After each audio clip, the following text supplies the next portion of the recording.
Hi, I'm Professor Stephanie. In this video, part one of video, there'll probably be two, maybe three, but we're going to start by creating this back of the wall and the objects that are in the room. We'll eventually refine them down in another video and then plan to add texture either in the same video or another one.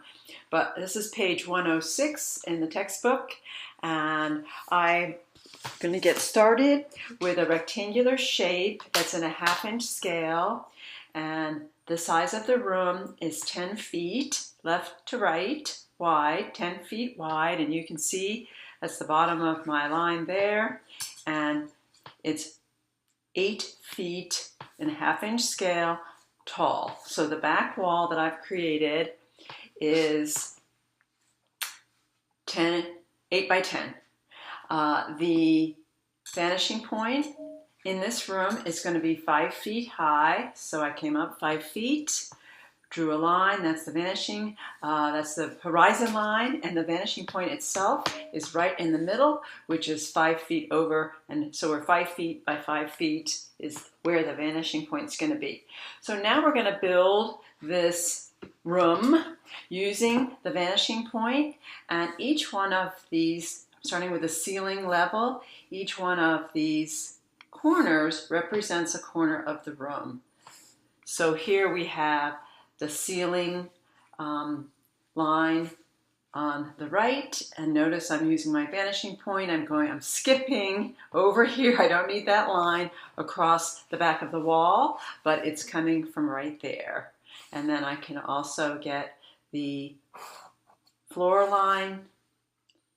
So now we have what's called a 1-point perspective room. That's 10 by 8, 8 by 10. All right, so let's start building furniture in here, and we're going to do this like we have in the past in a couple other videos. I'm going to start in the middle of the room, and the cabinet that is in the center, the piece of case goods, is 4 feet wide. So with my scale, I can put up against this wall. This is going to be in the center of the room, 4 feet. And I'm going to estimate the depth. We don't have a grid here, but I'm going to estimate it. And if you want to know what I've done here in inches, I can certainly help you with that. This comes out of the wall a 1/2 inch. So that's an estimate. Notice I'm using my tools, the T and the triangle. Okay, so as I build this, that's what it's going to look like on the floor. And I'm going to build it up. Now this time, I'm going to be able to use my marker here. This is 1 foot high. This is 2 foot high. I'm actually going to make this 2.5 feet high, so I can bring this line over here. I'm using the side of the wall as the measure, and then I'm going to connect the horizontal and the vertical lines. I'm hoping I've got an eraser close by, because as you know, I like to lose some of these extra lines. So we have the back of the box, and we have the bottom of the box. Now, here's the key to making this work. I'm going to go ahead and make those dots very clear, because I'm going to work from this dot, which is the vanishing point, to the side, the dot that's on the right-hand side, and I'm going to extend out the line. So notice I have these 2 lines floating in the air. The way I'm going to know how deep that case good piece is, I'm going to take the next step, which is critical. I'm going from this point on the bottom on the right.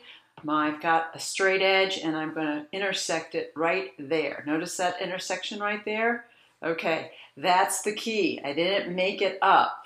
This comes from the vanishing point. This comes from the point here, coming straight up. Again, I'm using my tools, very important.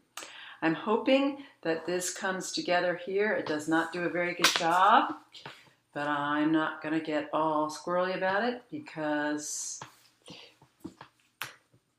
it still is very successful. Okay, so there's the box that represents a piece of furniture in the middle of the room, and I'm actually going to erase the back guidelines, because when we get ready to work on the piece itself, we're going to only need the front and the top. So this will help me when I get ready to come back. Those of you that have be able to find mine, a eraser shield, that would also be helpful.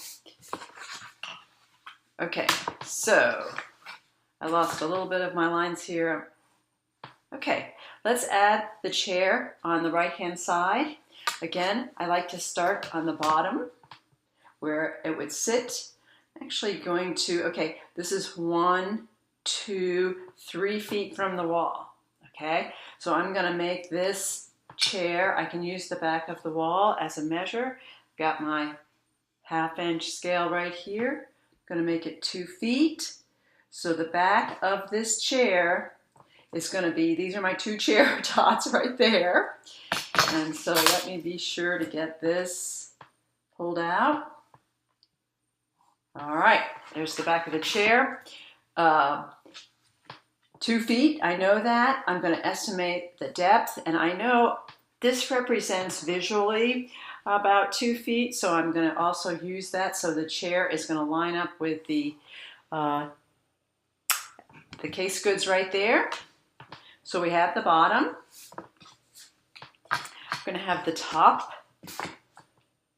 Excuse me, the back. Sorry, excuse me. All right, I'm going to make this chair higher than the tabletop. So that's how I'm going to get that measure. And as a matter of fact, we know the tabletop is 2.5. This is 3 feet high. And if you want to, you can go measure a chair, which would be great.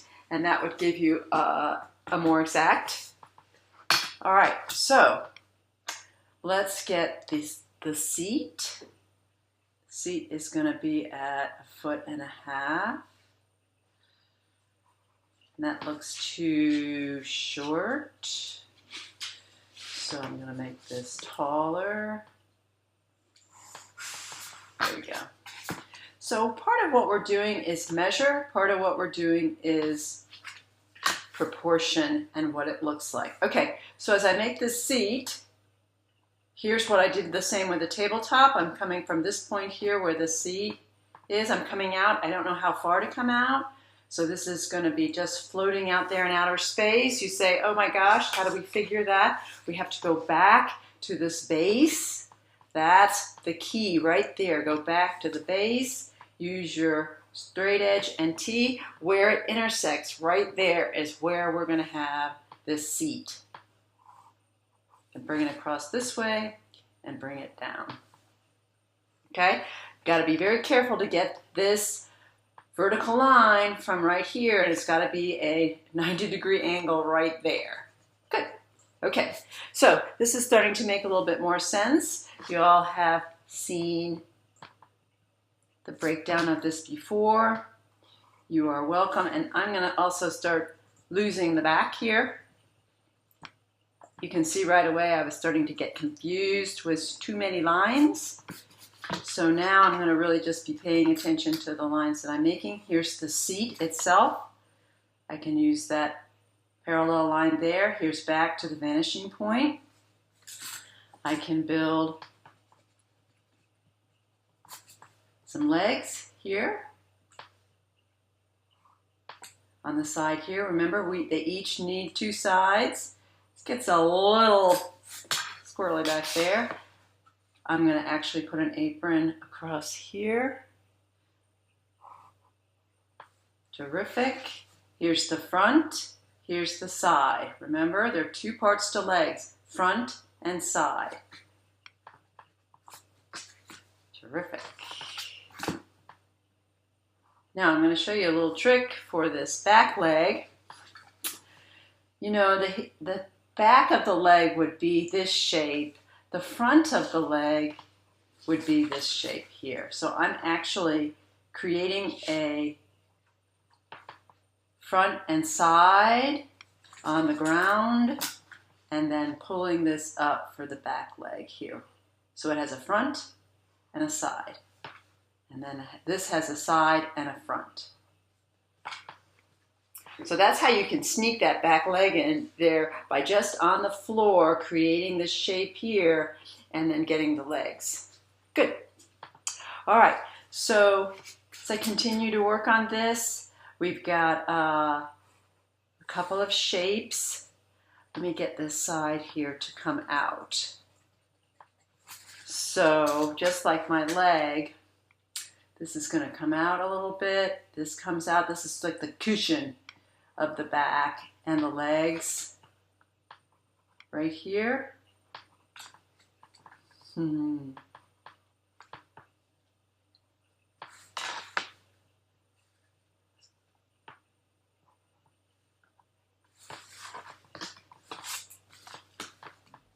It's not very clear back here.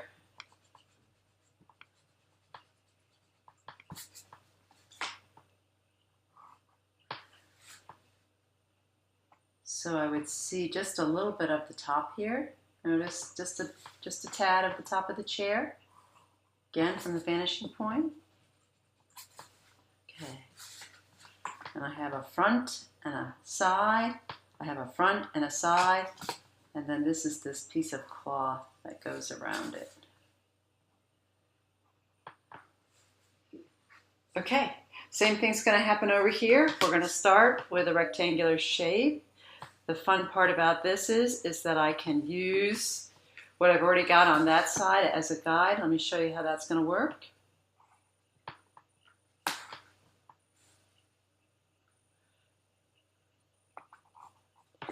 Here we go. Excuse me, I'm going to flip this over.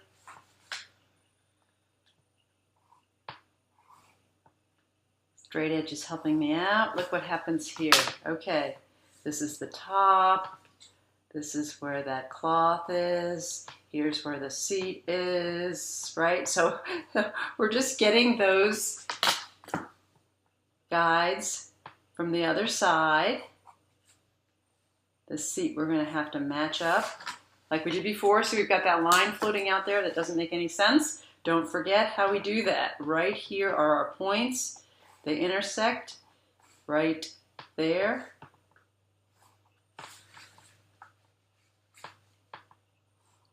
Pencil did something funky there. Okay, so we're on our way to creating that chair there. Thank you.